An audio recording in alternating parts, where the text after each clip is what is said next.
ਸਤਨਾਮ ਸ੍ਰੀ ਵਾਹਿਗੁਰੂ ਸਾਹਿਬ ਜੀ। ਸਤਿਗੁਰ ਦਰਸ਼ਨ ਦੇਖਦੋ, ਪਰਮਾਤਮ ਦੇਖੈ। ਸ਼ਬਦ ਸੁਰਤ ਲਿਵ ਲੀਨ ਹੋਏ, ਅੰਤਰਗਤ ਲੇਖੈ। ਚਰਨ ਕਵਲ ਦੀ ਵਾਸਨਾ, ਹੋਏ ਚੰਦਨ ਭੇਖੈ। ਚਰਨ ਉਦਕ ਮਕਰੰਦ ਰਸ, ਵਿਸਮਾਦ ਵਿਸੇਖੈ। ਗੁਰਮਤਿ ਨਿਹਚਲ ਚਿਤ ਕਰ, ਵਿਚ ਰੂਪ ਨ ਰੇਖੈ। ਸਾਧ ਸੰਗਤ ਸੱਚਖੰਡ ਜਾਏ, ਹੋਏ ਅਲਖ ਅਲੇਖੈ। ਸਾਧ ਸੰਗਤ ਸੱਚਖੰਡ ਜਾਏ, ਹੋਏ ਅਲਖ ਅਲੇਖੈ। ਵਾਹਿਗੁਰੂ ਜੀ ਕਾ ਖਾਲਸਾ, ਵਾਹਿਗੁਰੂ ਜੀ ਕੀ ਫਤਿਹ। ਪਰਮ ਸਤਿਕਾਰਯੋਗ ਜੁਗੋ ਜੁਗ ਅਟਲ ਚਬਰ ਛਤਰ ਤਖਤ ਦੇ ਮਾਲਕ, ਦਸਾਂ ਪਾਤਸ਼ਾਹੀਆਂ ਦੀ ਜੋਤ, ਸ਼ਬਦ ਗੁਰੂ ਧੰਨ ਸ੍ਰੀ ਗੁਰੂ ਗ੍ਰੰਥ ਸਾਹਿਬ ਸੱਚੇ ਪਾਤਸ਼ਾਹ ਜੀ ਦੀ ਪਵਿੱਤਰ ਹਜ਼ੂਰੀ ਦੇ ਅੰਦਰ ਹਾਜ਼ਰੀਆਂ ਭਰ ਰਹੀ ਸਤਿਗੁਰੂ ਜੀ ਦੀ ਸਾਜੀ ਨਿਵਾਜੀ ਗੁਰੂ ਰੂਪ ਗੁਰੂ ਖਾਲਸਾ ਸਾਧ ਸੰਗਤ ਜੀ, ਆਓ ਚਿੱਤ ਬਿਰਤੀਆਂ ਨੂੰ ਇਕਾਗਰ ਕਰਦਿਆਂ ਹੋਇਆਂ ਭਾਈ ਗੁਰਦਾਸ ਜੀ ਦੀਆਂ ਵਾਰਾਂ ਦੀ ਚੱਲ ਰਹੀ ਲੜੀਵਾਰ ਵਿਚਾਰ ਦੇ ਨਾਲ ਜੁੜੀਏ। 9ਵੀਂ ਵਾਰ ਦੀ 10ਵੀਂ ਪੌੜੀ ਤੋਂ ਅੱਜ ਦੀ ਵਿਚਾਰ ਆਰੰਭ ਹੁੰਦੀ ਹੈ। ਭਾਈ ਗੁਰਦਾਸ ਸਾਹਿਬ ਜੀ ਇਸ 10ਵੀਂ ਪੌੜੀ ਦੇ ਵਿੱਚ ਸਤਿਗੁਰੂ ਦੀ ਜੋ ਪਵਿੱਤਰ ਸੰਗਤ ਹੈ, ਸਾਧ ਸੰਗਤ, ਇਸ ਨੂੰ ਸੱਚਖੰਡ ਦੱਸਦੇ ਹੈ ਔਰ ਫਿਰ ਇਸ ਸੱਚਖੰਡ ਦੇ ਵਿੱਚ ਗੁਰੂ ਕੇ ਸਿੱਖਾਂ ਦਾ ਵਾਸ ਹੁੰਦਾ ਹੈ। ਸਤਿਗੁਰਾਂ ਦੇ ਚਰਨਾਂ ਦੇ ਭੌਰੇ ਬਣ ਕੇ ਗੁਰਸਿੱਖ ਮਕਰੰਦ ਰਸ ਪ੍ਰਾਪਤ ਕਰਦੇ ਹੈ। ਸੋ ਆਓ ਚਿੱਤ ਬਿਰਤੀਆਂ ਨੂੰ ਇਕਾਗਰ ਕਰਦਿਆਂ ਹੋਇਆਂ ਪਵਿੱਤਰ ਭਾਈ ਗੁਰਦਾਸ ਜੀ ਦੀ ਬਾਣੀ ਦੀ ਵਿਚਾਰ ਸਰਵਣ ਕਰੀਏ ਜੀ। ਵਾਹਿਗੁਰੂ ਜੀ। ਸਤਿਗੁਰ ਦਰਸ਼ਨ ਦੇਖਦੋ, ਪਰਮਾਤਮ ਦੇਖੈ। ਸਤ ਸੰਗਤ ਦੇ ਵਿੱਚ ਜਾ ਕੇ ਜਿਹੜਾ ਗੁਰੂ ਕਾ ਪਿਆਰਾ ਸਿੱਖ ਸਤਿਗੁਰੂ ਦੇ ਦਰਸ਼ਨ ਦੇਖਦਾ ਹੈ, ਉਹ ਪਰਮਾਤਮਾ ਦੇ ਦਰਸ਼ਨ ਦੇਖ ਲੈਂਦਾ ਹੈ। ਉਹਨੂੰ ਪਰਮਾਤਮਾ ਦਾ ਦਰਸ਼ਨ ਹੋ ਜਾਂਦਾ ਹੈ, ਕਿਉਂਕਿ ਗੁਰੂ ਹੀ ਪਰਮਾਤਮਾ ਦਾ ਸਵਰੂਪ ਹੈ। ਗੁਰ ਪਰਮੇਸ਼ਰ ਏਕੋ ਜਾਣ, ਕੋਈ ਭੇਦ ਨਹੀਂ, ਕੋਈ ਫਰਕ ਨਹੀਂ ਹੈ। ਪਰਮਾਤਮਾ ਦਾ ਹੀ ਸਰਗਣ ਸਵਰੂਪ ਗੁਰੂ ਸਾਹਿਬ ਜੀ ਹਨ। ਸੋ ਗੁਰੂ ਦੇ ਦਰਸ਼ਨ ਦੇਖਣੇ ਭਾਵ ਹੈ ਪਰਮਾਤਮਾ ਦਾ ਦਰਸ਼ਨ ਕਰਨਾ। ਸੋ ਸਤ ਸੰਗਤ ਦੇ ਵਿੱਚ ਜੋ ਵੀ ਸਿੱਖ ਸਤਿਗੁਰੂ ਦੇ ਦਰਸ਼ਨ ਕਰਦਾ ਹੈ, ਉਹ ਪਰਮਾਤਮਾ ਦੇ ਦਰਸ਼ਨ ਕਰ ਲੈਂਦਾ ਹੈ। ਸ਼ਬਦ ਸੁਰਤ ਲਿਵ ਲੀਣ ਹੋਏ, ਅੰਤਰਗਤ ਲਿਖੈ। ਸਤ ਸੰਗਤ ਦੇ ਵਿੱਚ ਟਿਕ ਕਰਕੇ ਜਿਹੜਾ ਗੁਰੂ ਕਾ ਸਿੱਖ ਸ਼ਬਦ ਦੇ ਵਿੱਚ ਸੁਰਤ ਜੋੜ ਕੇ ਲਿਵਲੀਨ ਹੋ ਜਾਂਦਾ ਹੈ, ਸ਼ਬਦ ਦੀ ਧੁਨੀ ਦੇ ਵਿੱਚ ਮਸਤ ਹੋ ਜਾਂਦਾ ਹੈ, ਅੰਤਰਗਤ ਲੇਖੈ। ਭਾਈ ਗੁਰਦਾਸ ਸਾਹਿਬ ਜੀ ਕਹਿੰਦੇ ਉਹ ਆਪਣੇ ਅੰਤਰਗਤ ਪਰਮਾਤਮਾ ਦੇ ਦੀਦਾਰ ਕਰ ਲੈਂਦਾ ਹੈ। ਉਹਨੂੰ ਆਪਣੇ ਆਪ ਦੇ ਵਿੱਚੋਂ ਅੰਤਰਗਤ ਜਦੋਂ ਅੰਤਰਮੁਖੀ ਬਿਰਤੀ ਕਰਕੇ ਉਹ ਵੇਖਦਾ ਹੈ ਤਾਂ ਉਸ ਨੂੰ ਅੰਦਰੋਂ ਪ੍ਰਭੂ ਦੇ ਪਰਮਾਤਮਾ ਦੇ ਦੀਦਾਰ ਹੋ ਜਾਂਦੇ ਹੈ। ਸਮਝਦਾ ਹੈ ਰੱਬੀ ਜੋਤ ਹੈ ਮੇਰੇ ਹਿਰਦੇ ਦੇ ਵਿੱਚ। ਅਥਵਾ ਸ਼ਬਦ ਸੁਰਤ ਲਿਵ ਲੀਣ ਹੋਏ, ਅੰਤਰਗਤ ਲੇਖੈ। ਸ਼ਬਦ ਦੇ ਵਿੱਚ ਸੁਰਤ ਜੋੜ ਕੇ ਜਿਹੜਾ ਸਿੱਖ ਲੀਨ ਹੁੰਦਾ ਹੈ ਉਹ ਆਪਣੇ ਅੰਦਰ ਦੀ ਹਾਲਤ ਨੂੰ ਜਾਣ ਲੈਂਦਾ ਹੈ। ਉਹਨੂੰ ਆਪਣੇ ਆਪ ਦੇ ਬਾਰੇ ਪਤਾ ਲੱਗ ਜਾਂਦਾ ਹੈ ਕਿ ਮੇਰੇ ਵਿੱਚ ਗੁਣ ਕਿਹੜੇ ਹੈ, ਔਗਣ ਕਿਹੜੇ ਹੈ। ਫਿਰ ਪਛਾਣ ਕਰਕੇ ਗੁਣਾਂ ਨੂੰ ਧਾਰਨ ਕਰਦਾ ਅਤੇ ਔਗਣਾਂ ਨੂੰ ਛੱਡਦਾ ਹੈ। ਐਸੀ ਅਵਸਥਾ ਗੁਰ ਸ਼ਬਦ ਦੇ ਵਿੱਚ ਸੁਰਤ ਜੋੜਨ ਦੇ ਨਾਲ ਸਿੱਖ ਦੀ ਬਣਦੀ ਹੈ। ਚਰਨ ਕਵਲ ਦੀ ਵਾਸਨਾ ਹੋਏ ਚੰਦਨ ਭੇਖੈ। ਸਤਿਗੁਰੂ ਜੀ ਦੇ ਪਵਿੱਤਰ ਚਰਨਾਂ ਕਮਲਾਂ ਦੀ ਸੁਗੰਧੀ ਲੈ ਕੇ ਸਿੱਖ ਚੰਦਨ ਭੇਖੈ, ਚੰਦਨ ਸਵਰੂਪ ਹੋ ਜਾਂਦਾ ਹੈ। ਸਤਿਗੁਰੂ ਦੇ ਚਰਨਾਂ ਕਮਲਾਂ ਦੀ ਸੁਗੰਧੀ ਭਾਵ ਭਗਤੀ ਦੀ ਸੁਗੰਧੀ ਸਤ ਸੰਗਤ ਵਿੱਚ ਆ ਕੇ ਸਿੱਖ ਪ੍ਰਾਪਤ ਕਰਦਾ ਹੈ। ਹੋਏ ਚੰਦਨ ਭੇਖੈ, ਫਿਰ ਚੰਦਨ ਸਵਰੂਪ ਹੋ ਜਾਂਦਾ। ਇਹਦਾ ਮਤਲਬ ਉਹ ਗੁਣਾਂ ਦੇ ਨਾਲ ਭਰਪੂਰ ਹੋ ਜਾਂਦਾ ਹੈ। ਜਿਵੇਂ ਚੰਦਨ ਦੇ ਵਿੱਚ ਗੁਣ ਹੈ, ਉਹਦੇ ਅੰਦਰ ਸੀਤਲਤਾ ਹੈ, ਠੰਡਕ ਹੈ। ਭਾਵੇਂ ਸੱਪ ਵੀ ਉਹਦੇ ਨਾਲ ਜ਼ਹਿਰੀਲੇ ਚੰਬੜੇ ਰਹਿਣ, ਪਰ ਉਹ ਆਪਣਾ ਗੁਣ ਸੀਤਲਤਾ ਕਦੇ ਛੱਡਦਾ ਨਹੀਂ ਹੈ। ਇਸੇ ਤਰ੍ਹਾਂ ਸਿੱਖ ਗੁਣਾਂ ਦਾ ਤਿਆਗ ਨਹੀਂ ਕਰਦਾ, ਸੀਤਲਤਾ ਇਤਿਆਦਿਕ ਗੁਣਾਂ ਨੂੰ ਕਦੇ ਵੀ ਨਹੀਂ ਛੱਡਦਾ ਹੈ। ਭਗਤ ਕਬੀਰ ਸਾਹਿਬ ਦਾ ਬਚਨ ਵੀ ਅਸੀਂ ਬਾਣੀ ਦੇ ਵਿੱਚ ਪੜ੍ਹਦੇ ਹਾਂ ਕਿ ਜਿਹੜਾ ਗੁਰਮੁਖ ਹੈ ਨਾ ਉਹ ਸੀਤਲਤਾ ਨੂੰ ਕਦੇ ਛੱਡਦਾ ਨਹੀਂ। ਕਬੀਰ ਸੰਤ ਨ ਛਾਡੈ ਸੰਤਈ, ਜੋ ਕੋਟਕ ਮਿਲਹਿ ਅਸੰਤ, ਮਲਿਆਗਰ ਭੁਯੰਗਮ ਬੇਢਿਓ, ਤਾਂ ਸੀਤਲਤਾ ਨਾ ਤਜੰਤ। ਭਗਤ ਕਬੀਰ ਸਾਹਿਬ ਜੀ ਕਹਿੰਦੇ ਹੈ ਸੰਤ ਨ ਛਾਡੈ ਸੰਤਈ, ਜਿਹੜਾ ਸੰਤ ਹੈ ਉਹ ਕਦੇ ਵੀ ਸ਼ਾਂਤ ਸੁਭਾਅ ਦਾ ਤਿਆਗ ਨਹੀਂ ਕਰਦਾ, ਛੱਡਦਾ ਨਹੀਂ।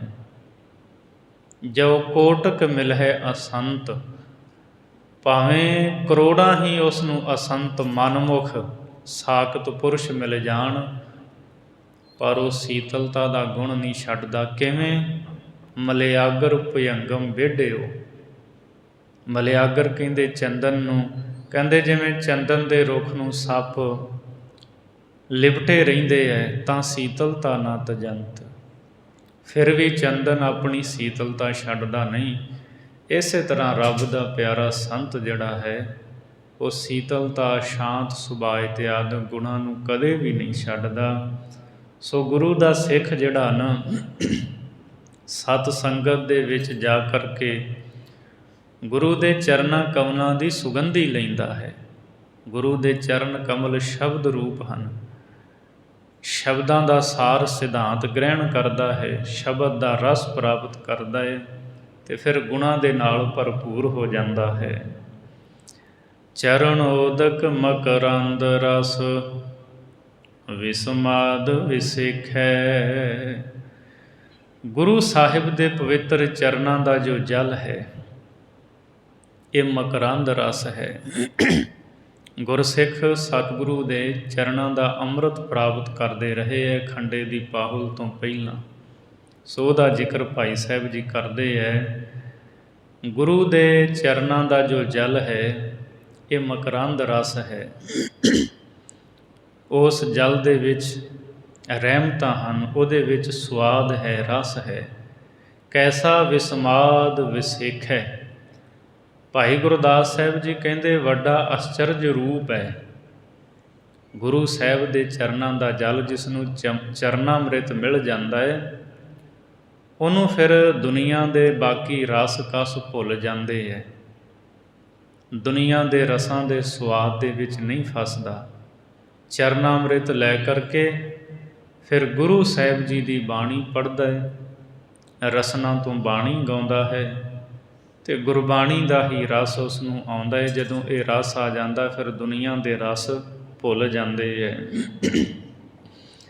ਗੁਰਮਤਿ ਨਿਹਚਲ ਚਿਤ ਕਰ, ਵਿੱਚ ਰੂਪ ਨ ਰੇਖੈ। ਸਿੱਖ ਕੀ ਕਰਦਾ ਹੈ? ਗੁਰੂ ਦੀ ਮੱਤ ਲੈ ਕਰਕੇ ਆਪਣੇ ਚਿੱਤ ਨੂੰ ਨਿਹਚਲ ਕਰ ਲੈਂਦਾ, ਅਡੋਲ ਕਰ ਲੈਂਦਾ ਹੈ।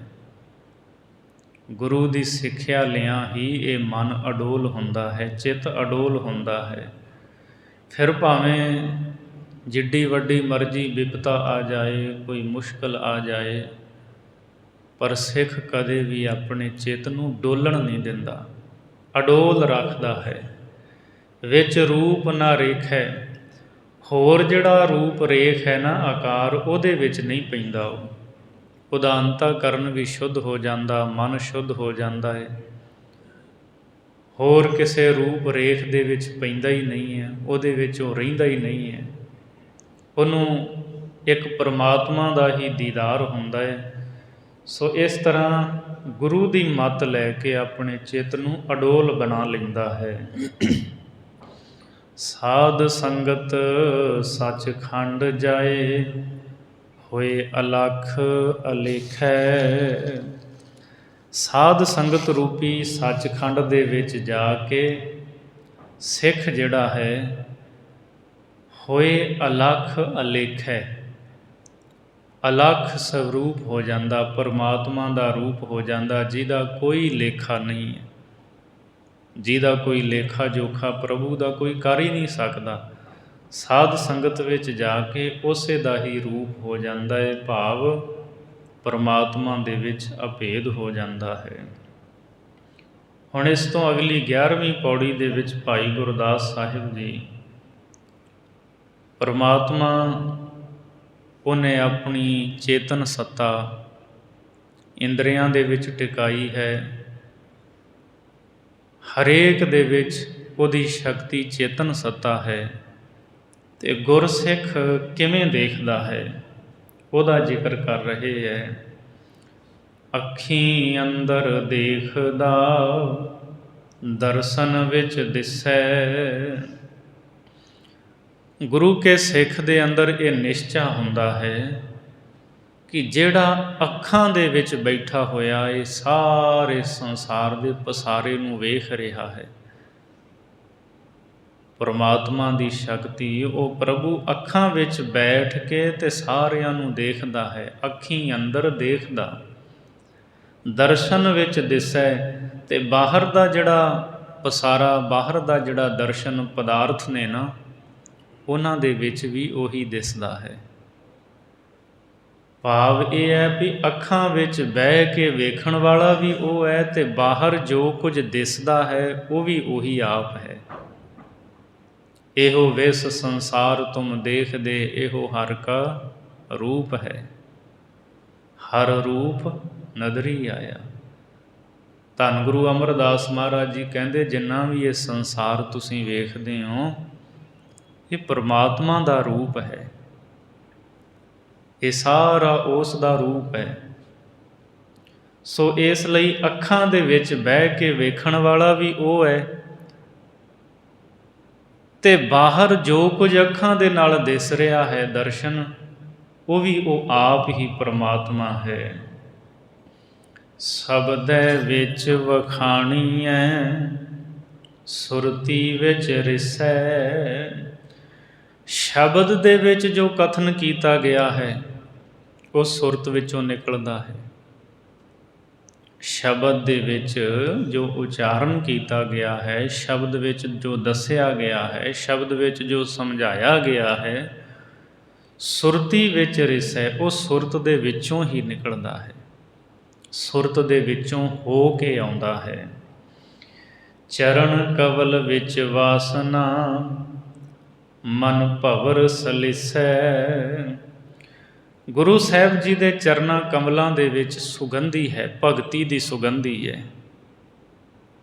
ਅਤੇ ਸਿੱਖ ਜਿਹੜਾ ਨਾ, ਸਿੱਖ ਉਹਦਾ ਮਨ ਭੌਰਾ ਹੈ।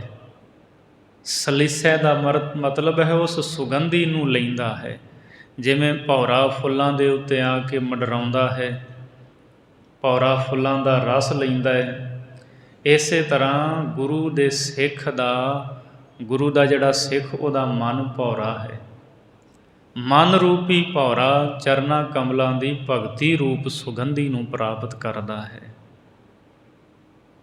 ਔਰ ਫਿਰ ਐਸਾ ਮਸਤ ਹੁੰਦਾ ਵੀ ਉਹ ਬਿਆਨ ਨਹੀਂ ਕਰ ਸਕਦਾ। ਕਬੀਰ ਚਰਨ ਕਮਲ ਕੀ ਮੌਜ ਕੋ, ਕਹਿ ਕੈਸੇ ਉਨਮਾਨ, ਕਹਿਬੇ ਕੋ ਸੋਭਾ ਨਹੀਂ, ਦੇਖਾ ਹੀ ਪਰਵਾਨ। ਬਾਬਾ ਕਬੀਰ ਸਾਹਿਬ ਜੀ ਕਹਿੰਦੇ ਉਸ ਅਵਸਥਾ ਨੂੰ ਬਿਲਕੁਲ ਨਹੀਂ ਦੱਸਿਆ ਜਾ ਸਕਦਾ।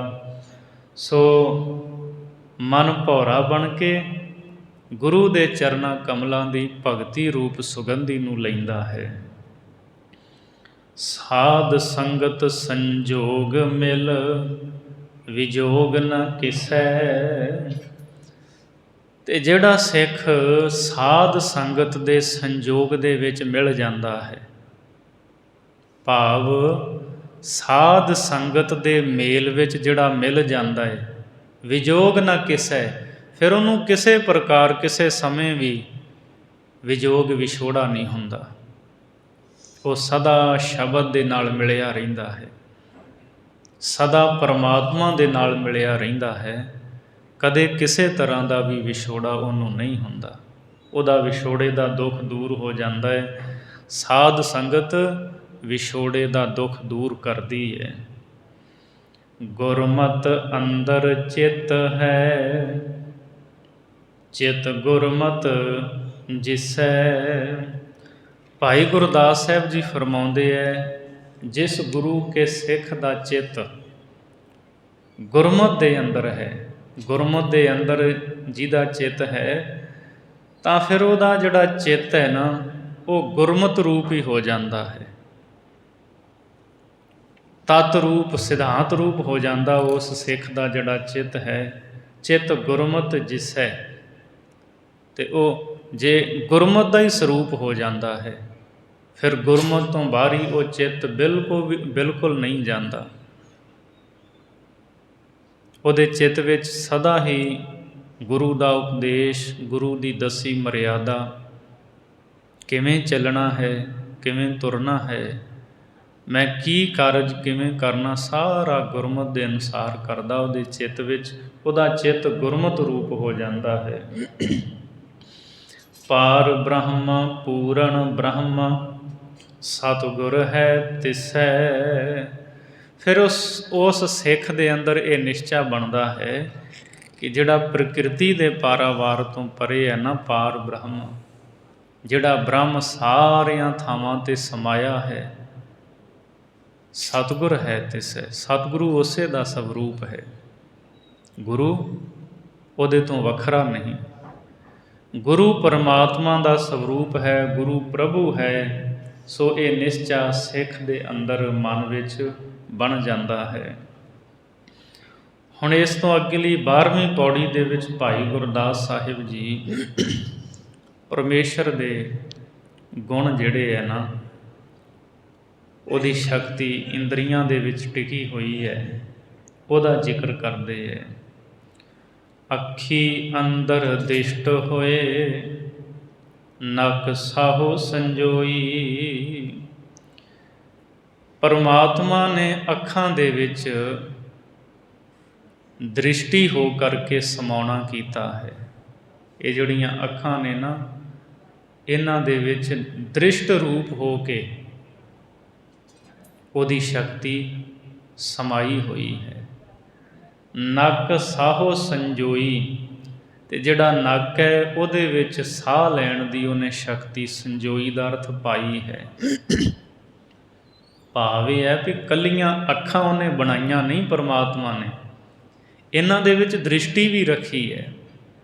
ਹੁਣ ਕਈ ਬੰਦੇ ਹੁੰਦੇ ਅੱਖਾਂ ਤਾਂ ਸਾਹਮਣੇ ਚੰਗੀਆਂ ਭਲੀਆਂ ਦਿਸਦੀਆਂ ਨੇ, ਪਰ ਉਹਨਾਂ ਨੂੰ ਕੁਝ ਸੰਸਾਰ 'ਚ ਨਜ਼ਰ ਨਹੀਂ ਆਉਂਦਾ, ਦੇਖ ਨਹੀਂ ਸਕਦੇ। ਉਹ ਪਰਮਾਤਮਾ ਉਹ ਅੱਖਾਂ ਦੇ ਵਿੱਚ ਦ੍ਰਿਸ਼ਟੀ ਬਣ ਕੇ ਸਮਾਇਆ ਹੈ। ਅੱਖਾਂ ਦੇ ਵਿੱਚ ਵੇਖਣ ਦੀ ਸ਼ਕਤੀ ਉਹਨੇ ਪਾਈ ਹੈ, ਅਤੇ ਨੱਕ ਦੇ ਵਿੱਚ ਸਾਹ ਲੈਣ ਦੀ, ਸੁਗੰਧੀ ਲੈਣ ਦੀ ਸ਼ਕਤੀ ਨੂੰ ਪਰਮਾਤਮਾ ਨੇ ਪਾਇਆ ਹੈ। ਕੰਨਾਂ ਅੰਦਰ ਸੁਰਤ ਹੋਏ, ਜੀਭ ਸਾਧ ਸਮੋਈ। ਕੰਨਾਂ ਦੇ ਵਿੱਚ ਸੁਰਤ ਹੋਏ, ਸਰੋਤ ਬਣ ਕੇ ਸਮਾਇਆ ਹੈ। ਜਿਹੜੇ ਕੰਨ ਨੇ ਇਹਨਾਂ ਦੇ ਵਿੱਚ ਸੁਣਨ ਦੀ ਸ਼ਕਤੀ ਰੱਖੀ ਹੈ ਪਰਮਾਤਮਾ ਨੇ। ਸ਼ਕਤੀ ਉਹਦੀ ਇੱਕੋ ਹੀ ਹੈ।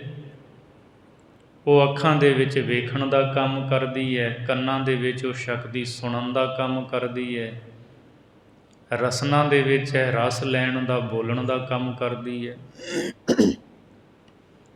ਜਿਵੇਂ ਆ ਬਿਜਲੀ ਤਾਂ ਇੱਕੋ ਹੀ ਹੈ, ਪੱਖੇ ਵੀ ਉਸੇ ਤੋਂ ਚੱਲਦੇ ਹੈ, ਫਰਿੱਜ ਉਹ ਠੰਡਾ ਕਰਦੀ ਹੈ ਖਾਣ ਵਾਲੇ ਪਦਾਰਥ, ਉਸੇ ਤੋਂ ਹੀ ਮੋਟਰ ਚੱਲਦੀ ਹੈ, ਪਾਣੀ ਨਿਕਲਦਾ ਹੈ। ਬਿਜਲੀ ਤਾਂ ਇੱਕ ਹੈ ਨਾ। ਅੱਗੇ ਫਿਰ ਹੀਟਰ ਵੀ ਉਸੇ ਤੋਂ ਚੱਲਦਾ ਹੈ, ਉਹ ਗਰਮੈਸ਼ ਦਿੰਦਾ ਹੈ, ਏਸੀ ਠੰਡਕ ਦਿੰਦਾ ਹੈ। ਇਸੇ ਤਰ੍ਹਾਂ ਸ਼ਕਤੀ ਇੱਕੋ ਹੀ ਹੈ। ਅੱਖਾਂ ਦੇ ਵਿੱਚ ਉਹ ਵੇਖਦੀ ਹੈ, ਕੰਨਾਂ ਵਿੱਚ ਸੁਣਨ ਦਾ ਕੰਮ ਕਰਦੀ ਹੈ, ਜ਼ੁਬਾਨ ਵਿੱਚ ਰਸ ਲੈਣ ਦਾ, ਬੋਲਣ ਦਾ ਕੰਮ ਕਰਦੀ ਹੈ। ਇਸ ਤਰ੍ਹਾਂ ਪਰਮਾਤਮਾ ਸਰੀਰ ਦੇ ਇੰਦਰੀਆਂ ਵਿੱਚ ਸਮਾਇਆ ਹੈ। ਕੰਨਾਂ ਅੰਦਰ ਸੁਰਤ ਹੋਏ, ਜੀਭ ਸਾਧ ਸਮੋਈ। ਕੰਨਾਂ ਵਿੱਚ ਸੁਣਨ ਦੀ ਸ਼ਕਤੀ ਬਣ ਕੇ ਸਮਾਇਆ ਹੈ, ਅਤੇ ਜ਼ੁਬਾਨ ਦੇ ਵਿੱਚ ਪਰਮਾਤਮਾ ਨੇ ਸਾਧ, ਸਵਾਦ ਲੈਣ ਦੀ ਸ਼ਕਤੀ ਨੂੰ ਪਾਇਆ ਹੈ। ਸਰੀਰ ਦੇ ਹੋਰ ਇੰਦਰੇ ਵੀ ਹੈ, ਹੱਥ ਪੈਰ, ਪਰ ਪਦਾਰਥ ਦਾ ਰਸ ਸਾਨੂੰ ਰਸਨਾ ਹੀ ਦੱਸਦੀ ਹੈ। ਹੱਥੀਂ ਕਿਰਤ ਕਮਾਵਣੀ, ਪੈਰ ਪੰਥ ਸਥੋਈ। ਸਥੋਈ ਦਾ ਅਰਥ ਸ਼ਕਤੀ। ਹੱਥਾਂ ਦੇ ਵਿੱਚ ਕਿਰਤ ਕਰਨ ਦੀ ਸ਼ਕਤੀ ਰੱਬ ਨੇ ਰੱਖੀ ਹੈ। ਹੱਥਾਂ ਦੇ ਨਾਲ ਆਪਾਂ ਕੰਮ ਕਰਦੇ ਹਾਂ, ਲਿਖਦੇ ਹਾਂ, ਅਨੇਕਾਂ ਕੰਮ ਨੇ। ਅਤੇ ਜਿਨ੍ਹਾਂ ਦੇ ਹੱਥਾਂ ਦੇ ਵਿੱਚ ਕੁਝ ਕਰਨ ਦੀ ਸ਼ਕਤੀ ਨਹੀਂ, ਕਦੇ ਉਹਨਾਂ ਵੱਲ ਵੇਖਿਆ ਕਰੋ, ਜਿਹੜੇ ਪਾਣੀ ਦਾ ਗਲਾਸ ਵੀ ਨਹੀਂ ਫੜ ਸਕਦੇ। ਰੱਬ ਦਾ ਤੇ ਪਲ ਪਲ ਸਾਨੂੰ ਸ਼ੁਕਰ ਕਰਨਾ ਚਾਹੀਦਾ ਹੈ। ਸਾਡੇ ਹੱਥ ਪੈਰਾਂ ਦੇ ਵਿੱਚ ਉਹਨੇ ਸ਼ਕਤੀ ਰੱਖੀ ਹੈ। ਅਸੀਂ ਆਪ ਕੰਮ ਕਰ ਸਕਦੇ ਹਾਂ, ਰੋਟੀ ਦੀ ਬੁਰਕੀ ਤੋੜ ਕੇ ਮੂੰਹ 'ਚ ਪਾ ਸਕਦੇ ਹਾਂ। ਦੁਨੀਆ ਵਿੱਚ ਐਸੇ ਬੰਦੇ ਵੀ ਹਨ ਜਿਨ੍ਹਾਂ ਦੇ ਹੱਥਾਂ ਦੇ ਵਿੱਚ ਇੰਨੀ ਤਾਕਤ ਵੀ ਨਹੀਂ ਕਿ ਥਾਲੀ ਵਿੱਚ ਪਈ ਹੋਈ ਰੋਟੀ ਦੀ ਬੁਰਕੀ ਤੋੜ ਕੇ ਮੂੰਹ 'ਚ ਪਾ ਲੈਣ। ਕੰਮ ਹੀ ਨਹੀਂ ਕਰਦੇ ਹੱਥ। ਬੰਦਾ ਸਰੀਰ ਦੇ ਇੱਕ ਇੱਕ ਅੰਗ ਦਾ ਸਦਾ ਸ਼ੁਕਰਾਨਾ ਕਰਦਾ ਰਹੇ, ਨਾ ਸ਼ੁਕਰਾ ਨਾ ਬਣੇ। ਸੋ ਭਾਈ ਗੁਰਦਾਸ ਜੀ ਕਹਿੰਦੇ, ਵੇਖੋ ਹੱਥਾਂ ਦੇ ਵਿੱਚ ਉਸਨੇ ਕਿਰਤ ਕਰਨ ਦੀ ਸ਼ਕਤੀ ਰੱਖੀ ਹੈ, ਹੱਥਾਂ ਵਿੱਚ ਵੀ ਸਮਾਇਆ ਹੈ। ਪੈਰ ਪੰਥ ਸਥੋਈ, ਅਤੇ ਪੈਰਾਂ ਦੇ ਵਿੱਚ ਰਸਤੇ 'ਤੇ ਚੱਲਣ ਦੀ ਸ਼ਕਤੀ ਰੱਖੀ ਹੈ। ਇਹਨਾਂ ਪੈਰਾਂ ਨਾਲ ਚੱਲ ਕੇ ਅਸੀਂ ਗੁਰੂ ਦਰਬਾਰ ਵਿੱਚ ਜਾਂਦੇ ਹਾਂ। ਬੰਦਾ ਆਪਣੇ ਕੰਮ ਕਾਰ ਕਰਦਾ, ਖੇਤਾਂ 'ਚ ਜਾਂਦਾ ਹੈ, ਰਸਤੇ 'ਤੇ ਚੱਲਦੇ ਨੇ। ਸੋ ਪੈਰਾਂ ਵਿੱਚ ਚੱਲਣ ਦੀ ਸ਼ਕਤੀ ਹੈ ਪਰਮਾਤਮਾ ਨੇ ਰੱਖੀ। ਇਸ ਤਰ੍ਹਾਂ ਉਹ ਸਮਾਇਆ ਹੈ। ਗੁਰਮੁਖ ਸੁਖ ਫਲ ਪਾਇਆ, ਮਤ ਸ਼ਬਦ ਵਿਲੋਈ। ਗੁਰੂ ਕੇ ਸਿੱਖ ਨੇ ਸੁਖ ਫਲ ਪ੍ਰਾਪਤ ਕੀਤਾ। ਫਲ ਕੀ ਮਿਲਿਆ ਉਹਨੂੰ? ਸਦੀਵੀ ਸੁਖ। ਉਹ ਪਾਇਆ ਹੈ। ਪਰ ਪ੍ਰਾਪਤ ਕਿਵੇਂ ਕੀਤਾ ਹੈ? ਮਤ ਸ਼ਬਦ ਵਿਲੋਈ।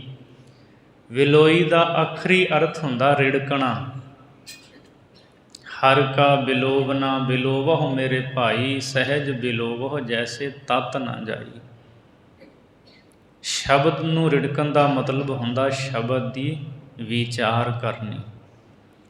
ਭਾਈ ਗੁਰਦਾਸ ਸਾਹਿਬ ਜੀ ਕਹਿੰਦੇ, ਜਿਸ ਸਿੱਖ ਨੇ ਆਪਣੀ ਮੱਤ ਦੇ ਵਿੱਚ ਗੁਰੂ ਦੇ ਸ਼ਬਦ ਨੂੰ ਟਿਕਾ ਕੇ ਚੰਗੀ ਤਰ੍ਹਾਂ ਸ਼ਬਦ ਦੀ ਵਿਚਾਰ ਕੀਤੀ ਹੈ, ਉਸ ਗੁਰਮੁਖ ਸਿੱਖ ਨੇ ਸੁਖ ਰੂਪੀ ਫਲ ਪ੍ਰਾਪਤ ਕਰ ਲਿਆ ਹੈ।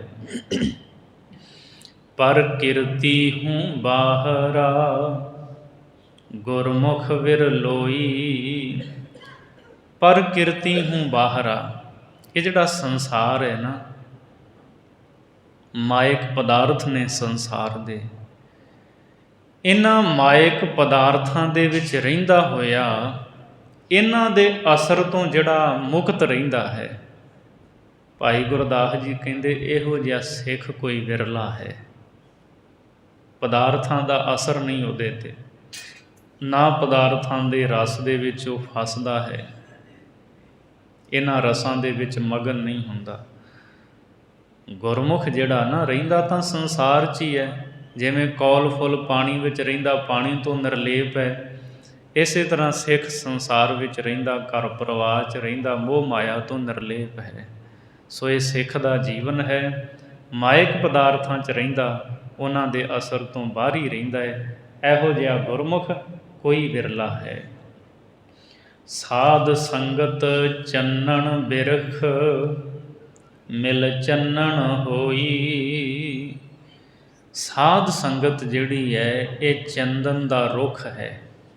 ਸਾਧ ਸੰਗਤ ਚੰਨਣ ਬਿਰਖ, ਮਿਲ ਚੰਨਣ ਹੋਈ। ਜਿਹੜਾ ਸਾਧ ਸੰਗਤ ਦੇ ਨਾਲ ਮਿਲ ਜਾਂਦਾ ਹੈ, ਭਾਈ ਗੁਰਦਾਸ ਜੀ ਕਹਿੰਦੇ ਉਹ ਚੰਦਨ ਹੀ ਬਣ ਜਾਂਦਾ ਹੈ।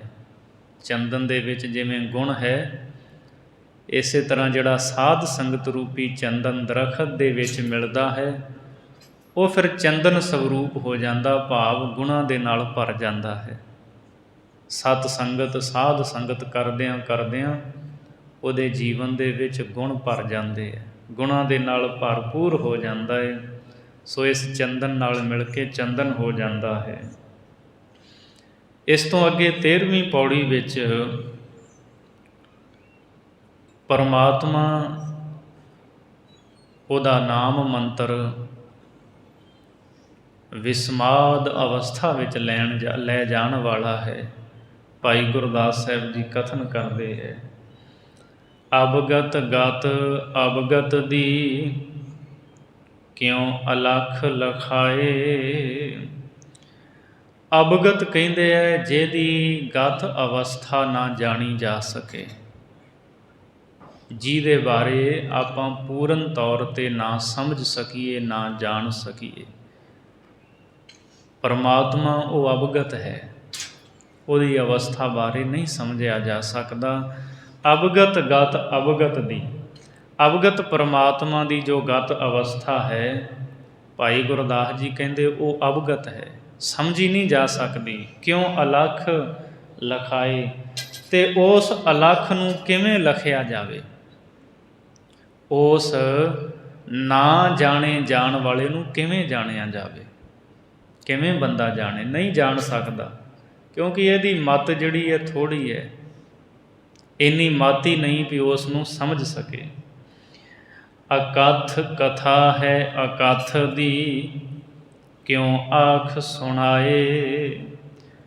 ਅਕਥ ਪਰਮਾਤਮਾ ਦੀ ਕਥਾ ਅਕਥ ਹੈ, ਭਾਵੇਂ ਉਹਦੀਆਂ ਸਿਫਤਾਂ ਰੋਜ਼ ਕਰੀ ਜਾਓ, ਭਾਈ ਗੁਰਦਾਸ ਸਾਹਿਬ ਜੀ ਕਹਿੰਦੇ ਪੂਰਨ ਤੌਰ 'ਤੇ ਉਹਦੇ ਬਾਰੇ ਬੋਲਿਆ ਨਹੀਂ ਜਾ ਸਕਦਾ। ਕਥ ਕਥ ਕਥੀ ਕੋਟੀ ਕੋਟ ਕੋਟ, ਕਿੰਨੀ ਸ੍ਰਿਸ਼ਟੀ ਆਈ, ਕਿੰਨੀ ਦੁਨੀਆ ਆਈ, ਕਥਨ ਕਰ ਕਰਕੇ ਥੱਕ ਗਈ, ਕਰੋੜਾਂ ਹੀ, ਪਰ ਉਹਦੀ ਕਥਾ ਨਹੀਂ ਮੁੱਕੀ। ਸੋ ਇਸ ਲਈ ਅਕਥ ਪ੍ਰਭੂ ਦੀ ਕਥਾ ਉਹ ਅਕਥ ਹੈ, ਕਹੀ ਹੀ ਨਹੀਂ ਜਾ ਸਕਦੀ। ਕਿਉਂ ਆਖ ਸੁਣਾਏ, ਕੋਈ ਕਿਵੇਂ ਆਖ ਕੇ ਸੁਣਾ ਸਕਦਾ ਹੈ? ਨਹੀਂ ਸੁਣਾ ਸਕਦਾ। ਅਚਰਜ ਨੂੰ ਆਚਰਜ ਹੈ, ਹੈਰਾਨ ਕਰਾਏ। ਉਹ ਅਚਰਜ ਤੋਂ ਅਚਰਜ ਹੈ, ਹੈਰਾਨ ਹੋ ਜਾਂਦਾ ਬੰਦਾ। ਉਹਦੀ ਕਥਾ ਕਰਨ ਵਾਲੇ, ਉਹਦੀ ਕਥਾ ਸੁਣਨ ਵਾਲੇ ਹੈਰਾਨ ਹੋ ਜਾਂਦੇ ਹੈ। ਇੰਨੀਆਂ ਵਡਿਆਈਆਂ, ਉਹ ਇੰਨਾ ਵੱਡਾ, ਕੋਈ ਪਾਰਾਵਾਰ ਨਹੀਂ। ਸੋ ਅਚਰਜ ਤੋਂ ਅਚਰਜ ਹੈ ਵਾਹਿਗੁਰੂ ਪਰਮਾਤਮਾ, ਹੈ ਹੈਰਾਨ ਕਰਾਏ। ਅਚਰਜ ਨੂੰ ਆਚਰਜ ਹੈ, ਹੈਰਾਨ ਕਰਾਏ। ਤੋ ਜਿਹੜੇ ਵੀ ਉਹਨੂੰ ਕਹਿੰਦੇ ਹੈ, ਕਹਿਣ ਵਾਲੇ ਹੈ, ਉਹ ਹੈਰਾਨ ਹੋ ਜਾਂਦੇ ਹੈ ਕਿ ਕਿਵੇਂ ਉਸ ਦਾ ਬਿਆਨ ਕਰੀਏ, ਕਿਵੇਂ ਪ੍ਰਭੂ ਬਾਰੇ ਦੱਸੀਏ। ਵਿਸਮਾਦੇ ਵਿਸਮਾਦ ਹੈ, ਵਿਸਮਾਦ ਸਮਾਏ। ਪਰਮਾਤਮਾ ਵਿਸਮਾਦ ਤੋਂ ਵਿਸਮਾਦ ਹੈ। ਵਿਸਮਾਦ ਇੱਕ ਅਵਸਥਾ, ਉਹਨੂੰ ਜਪਣ ਵਾਲੇ ਪਰਮਾਤਮਾ ਨੂੰ ਉਹ ਵਿਸਮਾਦ ਅਵਸਥਾ ਵਿੱਚ ਸਮਾ ਜਾਂਦੇ ਹੈ। ਹੈਰਾਨ ਕੁਨ ਅਵਸਥਾ, ਜਿਸ ਅਵਸਥਾ ਨੂੰ ਬੰਦੇ ਨੇ ਕਦੇ ਮਾਣਿਆ ਨਹੀਂ, ਕਦੇ ਜਾਣਿਆ ਨਹੀਂ, ਉਹ ਐਸਾ ਹੈ। ਵਿਸਮਾਦੇ ਵਿਸਮਾਦ ਹੈ, ਹੈਰਾਨ ਤੋਂ ਹੈਰਾਨ, ਵਿਸਮਾਦ ਤੋਂ ਵਿਸਮਾਦ ਹੈ। ਅਤੇ ਉਹਨੂੰ ਜਪਣ ਵਾਲੇ ਵਿਸਮਾਦ ਅਵਸਥਾ ਵਿੱਚ ਪਹੁੰਚ ਕੇ ਉਹਦੇ ਵਿੱਚ ਸਮਾ ਜਾਂਦੇ ਹੈ। ਵੇਦ ਨ ਜਾਣੈ ਭੇਦ ਕਿਹੋ, ਸੇਸ ਨਾਗ ਨਾ ਪਾਏ। ਭਾਈ ਗੁਰਦਾਸ ਸਾਹਿਬ ਨੂੰ ਪੁੱਛੀਏ, ਜੇ ਪ੍ਰਭੂ ਵਿਸਮਾਦ ਹੈ, ਅਸਚਰਜ ਹੈ, ਉਹਦੇ ਬਾਰੇ ਜਾਣਿਆ ਨਹੀਂ ਜਾ ਸਕਦਾ, ਅਤੇ ਫਿਰ ਇਹਨਾਂ ਦੱਸੋ, ਵੇਦਾਂ ਨੇ ਤਾਂ ਜਾਣਿਆ ਹੋਵੇਗਾ ਨਾ ਪ੍ਰਭੂ ਬਾਰੇ, ਵੇਦ ਤਾਂ ਚੰਗੀ ਤਰ੍ਹਾਂ ਉਹਨੂੰ ਸਮਝਦੇ ਹੋਣਗੇ। ਭਾਈ ਸਾਹਿਬ ਜੀ ਕਹਿੰਦੇ ਨਹੀਂ, ਵੇਦ ਨਾ ਜਾਣੈ ਭੇਦ ਕਿਹੋ। ਜਿਹੜੇ ਵੇਦ ਹੈ ਨਾ ਸਨਾਤਨ ਮੱਤ ਦੇ, ਇਹ ਕੋਈ ਵੀ ਥੋੜ੍ਹਾ ਜਿੰਨਾ ਵੀ ਪ੍ਰਭੂ ਦਾ ਭੇਦ ਨਹੀਂ ਜਾਣ ਸਕਦੇ।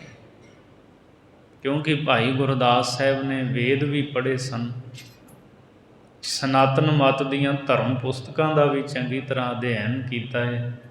ਅਤੇ ਭਾਈ ਸਾਹਿਬ ਜੀ ਦਾਅਵੇ ਨਾਲ ਕਹਿੰਦੇ ਹੈ, ਵੇਦ ਪਰਮਾਤਮਾ ਦੇ ਭੇਦ ਨੂੰ ਨਹੀਂ ਜਾਣਦੇ। ਸੇਸ ਨਾਗ ਨਾ ਪਾਏ। ਇਸੇ ਤਰ੍ਹਾਂ ਜਿਹੜਾ ਸ਼ੇਸ਼ ਨਾਗ ਹੈ, ਉਹ ਵੀ ਪਰਮਾਤਮਾ ਦੇ ਭੇਦ ਨੂੰ ਨਹੀਂ ਪਾ ਸਕਦਾ।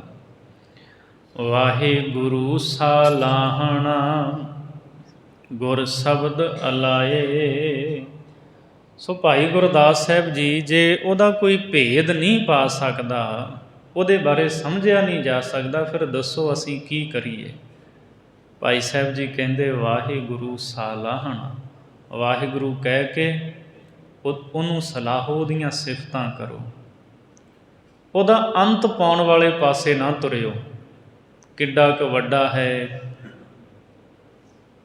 ਕੀ ਉਹਨੇ ਸਾਜਿਆ ਹੈ, ਕਦੋਂ ਤੋਂ ਹੈ, ਉਹਦੀ ਹੋਂਦ ਕਦੋਂ ਤੋਂ, ਇਹਨਾਂ ਗੱਲਾਂ ਵਾਲੇ ਪਾਸੇ ਨਾ ਜਾਓ। ਵਾਹਿਗੁਰੂ ਦੀਆਂ ਸਿਫਤਾਂ ਕਰੋ ਬਸ। ਵਾਹਿਗੁਰੂ ਕਹਿ ਕੇ ਉਹਨੂੰ ਸਲਾਹੋ, ਗੁਰ ਸ਼ਬਦ ਅਲਾਏ। ਸੋ ਵਾਹਿਗੁਰੂ ਨੂੰ ਸਲਾਹੁਣਾ ਹੈ, ਗੁਰੂ ਸ਼ਬਦ ਨੂੰ ਅਲਾਏ ਦਾ ਅਰਥ ਉਚਾਰਨ ਕਰਕੇ। ਗੁਰੂ ਸਾਹਿਬ ਨੇ ਜੋ ਪਵਿੱਤਰ ਬਾਣੀ ਉਚਾਰੀ ਹੈ, ਗੁਰੂ ਦਾ ਸ਼ਬਦ ਹੈ, ਇਸ ਨੂੰ ਪੜ੍ਹ ਕੇ ਵਿਚਾਰ ਕੇ ਉਹਦੀਆਂ ਸਿਫਤਾਂ ਕਰਨੀਆਂ ਨੇ ਵਾਹਿਗੁਰੂ ਦੀਆਂ, ਅਤੇ ਉਹਦਾ ਅੰਤ ਪਾਉਣ ਵਾਲੇ ਪਾਸੇ ਨਹੀਂ ਜਾਣਾ।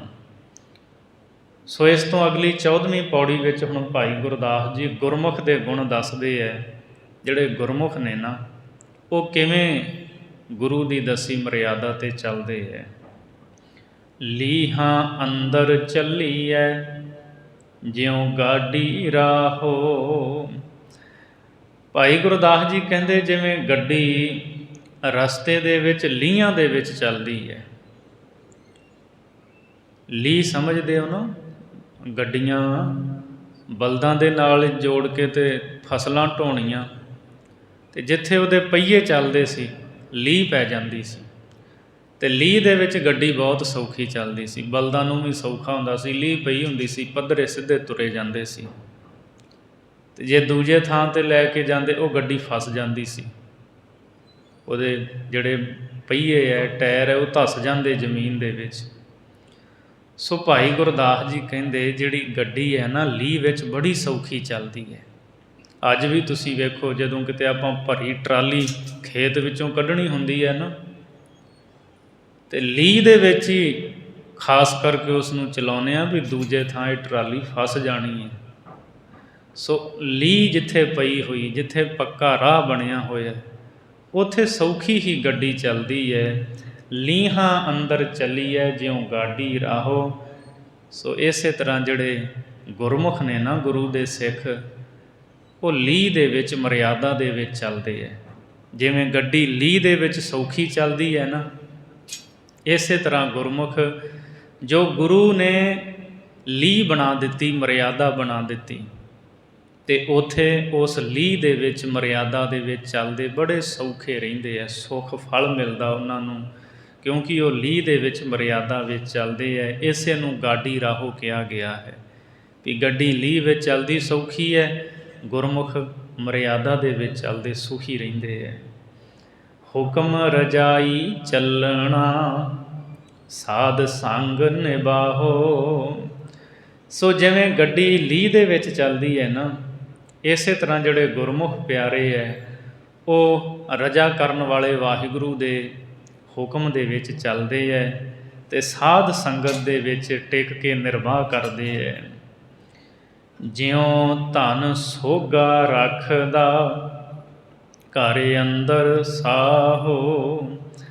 ਭਾਈ ਗੁਰਦਾਸ ਸਾਹਿਬ ਜੀ ਕਹਿੰਦੇ ਜਿਵੇਂ ਸਾਹੂ ਜਿਹੜਾ ਸ਼ਾਹੂਕਾਰ ਹੈ ਨਾ, ਉਹ ਧਨ ਨੂੰ ਘਰ ਦੇ ਵਿੱਚ ਚੰਗੀ ਤਰ੍ਹਾਂ ਸਾਂਭ ਕੇ ਰੱਖਦਾ ਹੈ।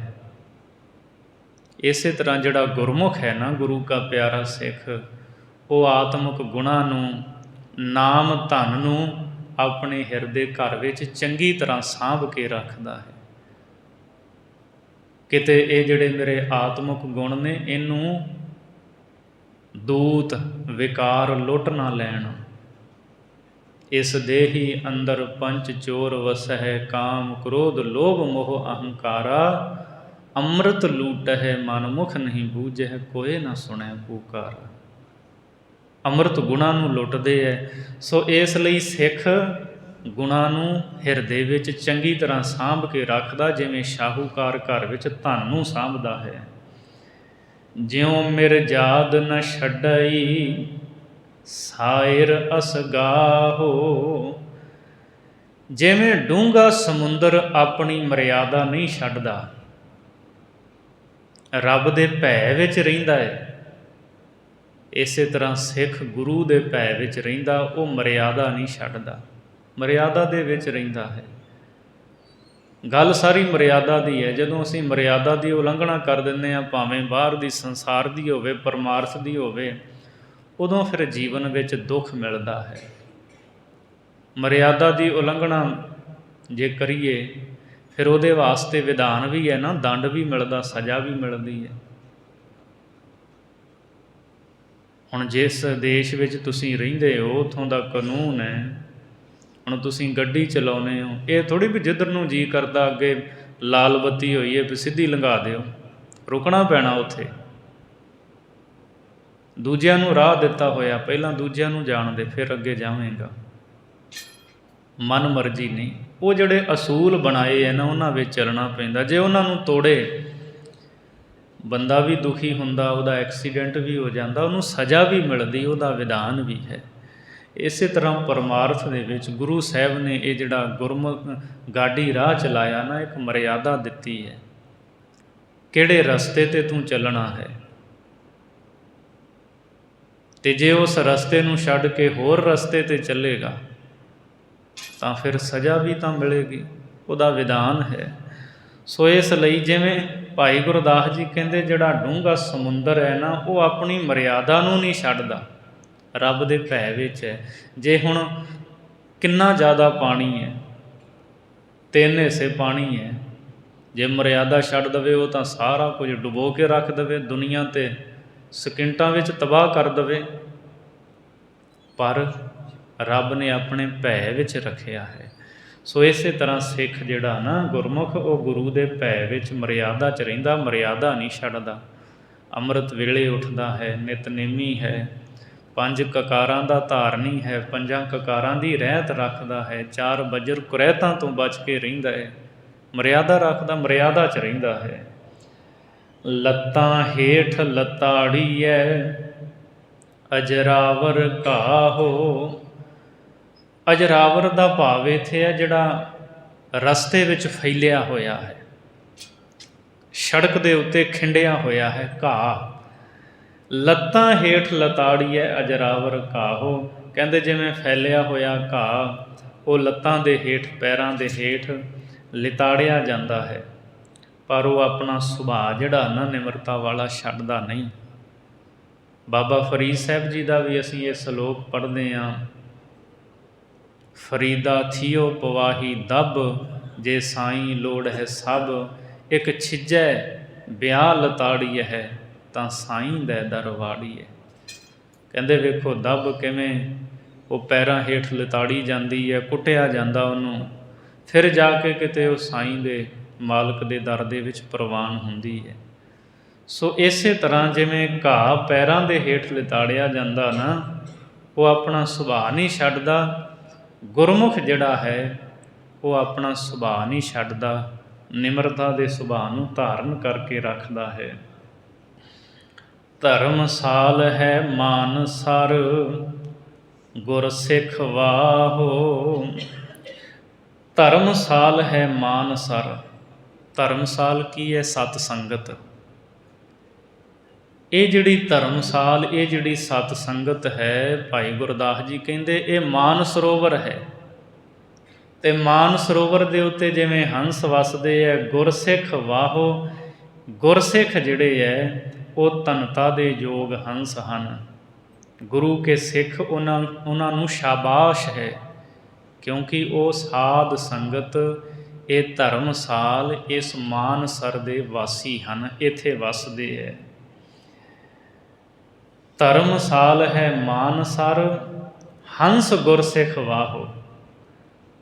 ਗੁਰਸਿੱਖ ਹੰਸ ਹਨ, ਸਾਧ ਸੰਗਤ ਧਰਮਸ਼ਾਲ ਜਿਹੜੀ ਇਹ ਮਾਨ ਸਰੋਵਰ ਹੈ, ਤਾਂ ਸਿੱਖਾਂ ਨੂੰ ਵਾਹੋ ਹੈ, ਸ਼ਾਬਾਸ਼ ਹੈ। ਰਤਨ ਪਦਾਰਥ ਗੁਰ ਸ਼ਬਦ, ਕਰ ਕੀਰਤਨ ਖਾਹੋ। ਗੁਰੂ ਦਾ ਸ਼ਬਦ, ਭਾਈ ਗੁਰਦਾਸ ਜੀ ਕਹਿੰਦੇ ਇਹ ਰਤਨ ਪਦਾਰਥ ਹਨ, ਕੀਮਤੀ ਰਤਨ ਹਨ, ਅਮੋਲਕ ਰਤਨ ਹਨ ਗੁਰੂ ਦਾ ਸ਼ਬਦ। ਕਰ ਕੀਰਤਨ ਖਾਹੋ। ਜੋ ਕੀਰਤਨ ਕਰਦੇ ਹਨ ਗੁਰੂ ਕੇ ਸਿੱਖ, ਇਹ ਸ਼ਬਦਾਂ ਰੂਪੀ ਰਤਨਾਂ ਨੂੰ ਖਾਂਦੇ ਹੈ। ਜਿਵੇਂ ਹੰਸ ਮਾਨਸਰ ਦੇ ਉੱਤੇ ਮੋਤੀ ਚੁਗਦਾ ਹੈ, ਇਸੇ ਤਰ੍ਹਾਂ ਸਾਧ ਸੰਗਤ ਰੂਪੀ ਮਾਨਸਰ ਦੇ ਉੱਤੇ ਵਸ ਕੇ ਗੁਰਸਿੱਖ ਹੰਸ ਸ਼ਬਦਾਂ ਦੇ ਮੋਤੀ ਨੂੰ ਚੁਣ ਚੁਣ ਕੇ ਖਾਂਦੇ ਹੈ। ਕਰ ਕੀਰਤਨ ਖਾਹੋ। ਸੋ ਇਹ ਜਿਹੜੇ ਹੰਸ ਨੇ ਇਹ ਕੀਰਤਨ ਕਰਕੇ ਉਸ ਨੂੰ ਖਾਂਦੇ ਹੈ। ਸੋ ਭਾਈ ਗੁਰਦਾਸ ਸਾਹਿਬ ਜੀ ਨੇ ਇਹ ਪਵਿੱਤਰ ਕਲਿਆਣਕਾਰੀ ਉਪਦੇਸ਼ ਦੀ ਦਾਤ ਬਖਸ਼ਿਸ਼ ਕੀਤੀ ਹੈ। ਸੋ ਵਿਚਾਰਾਂ ਕਰਦੇ ਹਾਂ, ਬੇਅੰਤ ਭੁੱਲਾਂ ਹੋ ਗਈਆਂ ਹੋਣਗੀਆਂ, ਗਰੀਬ ਨਿਵਾਜ ਧੰਨ ਗੁਰੂ ਗ੍ਰੰਥ ਸਾਹਿਬ ਜੀ। ਗੁਰੂ ਸੰਗਤ ਨੇ ਭੁੱਲਾਂ ਦੀ ਖਿਮਾ ਬਖਸ਼ਣੀ ਜੀ, ਅਗਾਂਹ ਵਾਸਤੇ ਸੁਮਤ ਬਖਸ਼ਣੀ। ਧਰਮਸਾਲ ਹੈ ਮਾਨਸਰ, ਹੰਸ ਗੁਰਸਿੱਖ ਵਾਹੋ। ਰਤਨ ਪਦਾਰਥ ਗੁਰ ਸ਼ਬਦ, ਕਰ ਕੀਰਤਨ ਖਾਹੋ। ਵਾਹਿਗੁਰੂ ਜੀ ਕਾ ਖਾਲਸਾ, ਵਾਹਿਗੁਰੂ ਜੀ ਕੀ ਫਤਿਹ।